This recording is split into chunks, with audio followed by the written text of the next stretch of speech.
Ada sebuah aturan yang sangat aneh dan berbahaya di penjara ini. Semua tahanan harus tetap bertelanjang kaki, tetapi para penjaga memakai sepatu bot karet tebal. Ini karena ada arus listrik tegangan tinggi sebesar 10.000 volt yang mengalir di bawah tanah. Jika satu saja tahanan melanggar aturan, maka semua tahanan akan terkena sengatan listrik secara bersamaan. Namun, ada seorang pria di penjara ini yang tidak seharusnya menghabiskan sisa hidupnya di sana. Sebuah ide nekat mulai terbentuk di pikirannya. Rencana untuk melarikan diri. Ia menyadari sesuatu yang penting. Setiap kali tahanan baru datang, hanya ada 3 penjaga yang menjaga seluruh penjara. Itu berarti jika seseorang bisa naik ke platform itu, ia bisa menghindari sengatan listrik. Keesokan harinya, pria itu pergi ke kamar mandi, mematahkan pipa, lalu kembali ke rutinitasnya. Ketika tahanan baru tiba, lantai sudah tergenang air. Saat platform lift mulai turun, pria itu memberi isyarat ke rekan-rekannya dan memulai perkelahian palsu untuk mengalihkan perhatian penjaga. Tiba-tiba, semua tahanan bertindak serentak.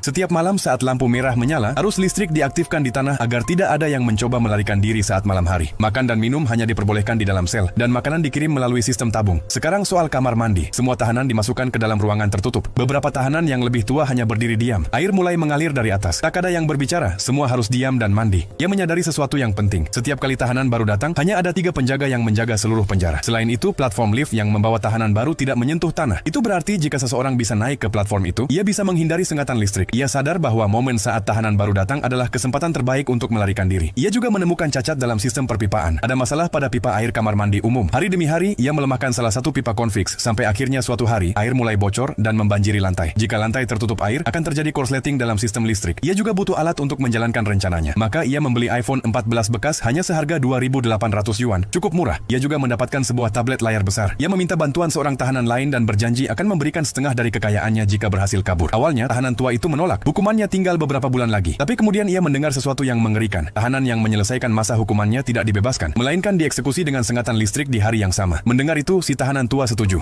Ketika tahanan baru tiba, lantai sudah tergenang air. Saat platform lift mulai turun, pria itu memberi isyarat ke rekan-rekannya dan memulai perkelahian palsu untuk mengalihkan perhatian penjaga. Sementara itu, tahanan lain menyumpalkan alat ke platform agar tidak bisa dinaikkan kembali. Tiba-tiba, semua tahanan bertindak serentak. Satu orang meloncat ke platform, yang lain melempar papan. Tahanan baru membuka panel listrik di lantai dan menyerang penjaga. Para penjaga panik. Nyalakan tegangan tinggi, cepat, teriak mereka. Tapi tahanan tua berteriak. Dalam hitungan detik, air menyebabkan korsleting di seluruh sistem. Listrik padam. Para penjaga tidak bisa berbuat apa-apa. Dalam beberapa saat, para tahanan mengambil alih kendali. Mereka berlari keluar, namun hanya ada lautan. Tapi tetap saja, semuanya melompat tanpa ragu.